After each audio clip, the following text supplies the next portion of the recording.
Rameswaram cafe ಬ್ಲಾಸ್ಟ್ಗೆ ಸಂಬಂಧಪಟ್ಟ ಹಾಗೆ ಮಹತ್ವದ ಬೆಳವಣಿಗೆಯಾಗಿದೆ.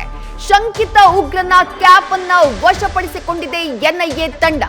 ಮಸೀದಿಯೊಂದರ ಹೊರಭಾಗದಲ್ಲಿ ಹಾಕಿದ್ದಂತಹ ಕ್ಯಾಪ್ನ ವಶಕ್ಕೆ ಪಡೆಯಲಾಗಿದೆ. ಬಸ್ನಲ್ಲಿ ಕ್ಯಾಪ್ ಹಾಗೆ ಮಾಸ್ಕ್ ಇಲ್ಲದೆ ಶಂಕಿತ ಪ್ರಯಾಣ ಮಾಡಿರುವಂತಹ ಮಾಹಿತಿ ಕೂಡ ಎನ್ಐಎಗೆ ಲಭ್ಯವಾಗಿದೆ. ಬ್ಲಾಸ್ಟ್ ಬಳಿಕ ಸಮೀಪದ ಮಸೀದಿಗೆ ಹೋಗಿದ್ದ ಶಂಕಿತ ಹೂಡಿಯ ಮಸೀದಿ ಬಳಿ ಬಟ್ಟೆಯನ್ನ ಬದಲಿಸಿದ್ದಾನೆ. ಶಂಕಿತ ಉಗ್ರ ಬಟ್ಟೆ ಬದಲಿಸಿದ ಬಳಿಕ ಟೋಪಿಯನ್ನ ಬಿಟ್ಟು ಹೋಗಿದ್ದ ಬಾಂಬರ್. ಕ್ಯಾಪ್ ಅನ್ನ ಸದ್ಯ ಎನ್ಐಎ ಅಧಿಕಾರಿಗಳು ವಶಕ್ಕೆ ಪಡ್ಕೊಂಡಿದ್ದಾರೆ. ರಾಮೇಶ್ವರಂ ಕೆಫೆ ಬ್ಲಾಸ್ಟ್ಗೆ ಸಂಬಂಧಪಟ್ಟ ಹಾಗೆ ಆರೋಪಿಯ ಬೆನ್ನು ಬಿದ್ದಿದ್ದಾರೆ ಎನ್ಐಎ ಅಧಿಕಾರಿಗಳು. ಆತನ ಬಗ್ಗೆ ಮಾಹಿತಿ ನೀಡಿದವರಿಗೆ ಬಹುಮಾನವನ್ನ ಕೂಡ ಘೋಷಣೆ ಮಾಡಲಾಗಿದೆ. ಇದರ ಮಧ್ಯೆ ಇವತ್ತು ಆತ ಬಿಎಂಟಿಸಿ ವೋಲ್ವೋ ಬಸ್ನಲ್ಲಿ ಸಂಚಾರ ಮಾಡಿರುವಂತಹ ದೃಶ್ಯಗಳು ಕೂಡ ಲಭ್ಯವಾಗಿವೆ. ಅದನ್ನ ಕೂಡ ನೀವು ಗಮನಿಸ್ತಾ ಇದ್ದೀರಿ. ಇದೆಲ್ಲದರ ಮಧ್ಯೆ ಈಗ ಮಹತ್ವದ ಮಾಹಿತಿ ಪ್ರಕರಣಕ್ಕೆ ಸಂಬಂಧಪಟ್ಟ ಹಾಗೆ ಲಭ್ಯವಾಗ್ತಾ ಇರೋದು. ಶಂಕಿತ ಉಗ್ರನ ಕ್ಯಾಪ್ ಅನ್ನ ಎನ್ಐಎ ಅಧಿಕಾರಿಗಳು ವಶಕ್ಕೆ ಪಡೆದಿದ್ದಾರೆ. ನೀವು ಗಮನಿಸಿದ್ರಿ, ರಾಮೇಶ್ವರಂ ಕೆಫೆಗೆ ಆತ ಎಂಟ್ರಿ ಕೊಟ್ಟಂತಹ ಸಂದರ್ಭ, ಆತ ಅಲ್ಲಿಂದ ಹೊರಗಡೆ ಹೋದಂತಹ ಸಂದರ್ಭ, ಆತ ರಸ್ತೆಯಲ್ಲಿ ಅಡ್ಡಾಡಿದ್ದಂತಹ ಸಂದರ್ಭ, ಈಗ ಬಸ್ನಲ್ಲಿ ನೋಡ್ತಾ ಇರುವಂತಹ ವಿಡಿಯೋದಲ್ಲೂ ಎಲ್ಲಾ ಕಡೆ ಆತ ಕ್ಯಾಪ್ ಅನ್ನ ಧರಿಸಿದ್ದ. ಬಟ್ ಅದಾದ ನಂತರ ಹೂಡಿ ಬಳಿ ಆತ ತನ್ನ ಬಟ್ಟೆಯನ್ನ ಬದಲಿಸಿ ಕ್ಯಾಪ್ ಅನ್ನ ಅಲ್ಲೇ ಬಿಟ್ಟು ಹೋಗಿರುವ ಬಗ್ಗೆ ಎನ್ಐಎ ಅಧಿಕಾರಿಗಳಿಗೆ ಮಾಹಿತಿ ಲಭ್ಯವಾಗಿರೋದು. ಹೆಚ್ಚಿನ ಡೀಟೇಲ್ಸ್ ನಮ್ಮ ಪ್ರತಿನಿಧಿ ಸಂದೇಶ್ ನೀಡ್ತಾ ಹೋಗ್ತಾರೆ. ಸಂದೇಶ್, ಪ್ರಕರಣಕ್ಕೆ ಸಂಬಂಧಪಟ್ಟ ಹಾಗೆ ಇದುವರೆಗೂ ಆರೋಪಿಯ ಬಗ್ಗೆ ಯಾವುದೇ ರೀತಿಯಾದಂತಹ ಕ್ಲೂ ಸಿಗ್ತಾ ಇಲ್ಲ. ಆತನ ಟ್ರಾವೆಲ್ ಹಿಸ್ಟರಿಯನ್ನ ಕಲೆ ಹಾಕುವಂತಹ ಕೆಲಸವನ್ನ ಎನ್ಐಎ ಅಧಿಕಾರಿಗಳ ತಂಡ ಮಾಡ್ತಾ ಇದೆ. ಈ ಸಂದರ್ಭದಲ್ಲಿ ಲಭ್ಯವಾಗಿರೋದು ಆತ ಹಾಕೊಂಡಿರುವಂತಹ ಕ್ಯಾಪ್. ಇದು ಎಷ್ಟರ ಮಟ್ಟಿಗೆ ತನಿಖೆಗೆ ಬೂಸ್ಟ್ ಅನ್ನ ಕೊಡುತ್ತೆ, ಲೀಡ್ ಅನ್ನ ಕೊಡುತ್ತೆ? ಸಂದೇಶ್,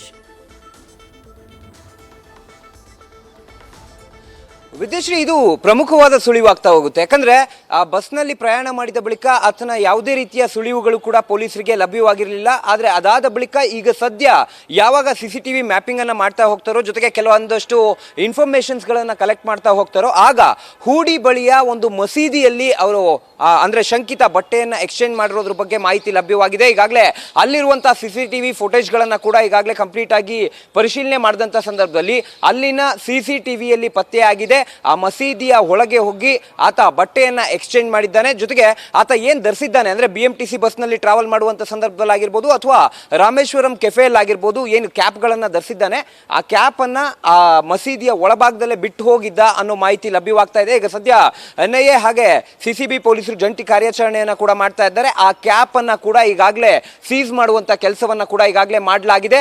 ಅಲ್ಲಿರುವಂತವರ ಹೇಳಿಕೆ ಪ್ರಕಾರವಾಗಿ ಅಥವಾ ಯಾರು ಆತನನ್ನ ನೋಡಿದ್ರು ಅವರ ಹೇಳಿಕೆಯನ್ನ ಪಡೆಯುವಂತ ಸಂದರ್ಭದಲ್ಲಿ ಆತ ಹಿಂದಿ ಮಾತನಾಡ್ತಾ ಇದ್ದ ಅನ್ನೋ ಮಾಹಿತಿ ಲಭ್ಯವಾಗಿರೋದ್ರಿಂದ ಹೊರ ರಾಜ್ಯದವನು ಅನ್ನೋದು ಈಗಾಗಲೇ ಕನ್ಫರ್ಮ್ ಆಗಿದೆ. ಹಾಗಾಗಿ ಆ ಒಂದು ನಿಟ್ಟಿನಲ್ಲೂ ಕೂಡ ಈಗ ಸದ್ಯ CCB ಅಧಿಕಾರಿಗಳು ಹಾಗೆ NIA ಅಧಿಕಾರಿಗಳು ಕೂಡ ಈಗಾಗಲೇ ತನಿಖೆಯನ್ನ ಮುಂದುವರಿಸಿದ್ರೆ, ಮತ್ತೊಂದು ಕಡೆ ಅಲ್ಲಿ ನಡೆದಂತ ಕಂಪ್ಲೀಟ್ ಇನ್ಸಿಡೆಂಟ್ಸ್ ನ ಕುರಿತಂತೆ ಸರ್ಕಮ್ಸ್ಟೆನ್ಷಿಯಲ್ ಎವಿಡೆನ್ಸಸ್ ಗಳನ್ನ ಕಲೆಕ್ಟ್ ಮಾಡಿ ಅವರಿಂದ ಮಾಹಿತಿಯನ್ನ ಪಡಿತಾ ಇದ್ದಾರೆ. ಅಂದ್ರೆ ಆ ಮಾಹಿತಿಯ ಆಧಾರದ ಮೇಲೆ ಆತ ಎಲ್ಲಿಗೆ ಹೋದ ಅನ್ನೋದಕ್ಕೆ ಸಂಬಂಧಪಟ್ಟಂತೆ ಕಂಪ್ಲೀಟ್ ಆದ ಡೀಟೇಲ್ಸ್ ಅನ್ನ ಕಲೆಕ್ಟ್ ಮಾಡುವಂತ ಕೆಲಸವನ್ನ ಕೂಡ ಈಗಾಗಲೇ ಮಾಡಲಾಗಿದೆ. ಜೊತೆಗೆ ಈತ ಉತ್ತರ ಕರ್ನಾಟಕ ಭಾಗದಿಂದ ಮಹಾರಾಷ್ಟ್ರಗೆ ಹೋಗೋದಕ್ಕೆ ಎಲ್ಲ ರೀತಿಯ ಸಿದ್ಧತೆಯನ್ನು ಕೂಡ ನಡೆಸಿದ್ದ ಅನ್ನೋ ಮಾಹಿತಿ ಲಭ್ಯವಾಗಿರೋದ್ರಿಂದ ಈಗ ಸದ್ಯ ಅಲ್ಲಿ ಸಿಕ್ಕಿರುವಂತಹ ಕ್ಲೂಸ್ ನ ಆಧಾರದ ಮೇಲೆ ಮುಂದಿನ ಹಂತದ ಮ್ಯಾಪಿಂಗ್ ಅನ್ನ ಕೂಡ ಈಗಾಗಲೇ ಪೊಲೀಸರು ಮಾಡಿ ನಂತರ ತುಮಕೂರು ಹಾಗೆ ಬಳ್ಳಾರಿ ಕಡೆಗೆ ಹೋಗಿದ್ದಾನೆ ಅನ್ನೋ ಮಾಹಿತಿಯನ್ನು ಹೊರತೆಗೆಯುವಂತ ಕೆಲಸವನ್ನ ಮಾಡಿದ್ದಾರೆ. ಹಾಗಾಗಿ ಮುಂದಿನ ತನಿಖೆ ಈ ಒಂದು ಕ್ಲೂನ ಆಧಾರದ ಮೇಲೆ ಕಂಪ್ಲೀಟ್ ಆಗಿ NIA ಅಧಿಕಾರಿಗಳಾಗಿರ್ಬೋದು ಅಥವಾ CCB ಅಧಿಕಾರಿಗಳು ಮಾಡಲಿದ್ದಾರೆ. ವಿದ್ಯಾಶ್ರೀ,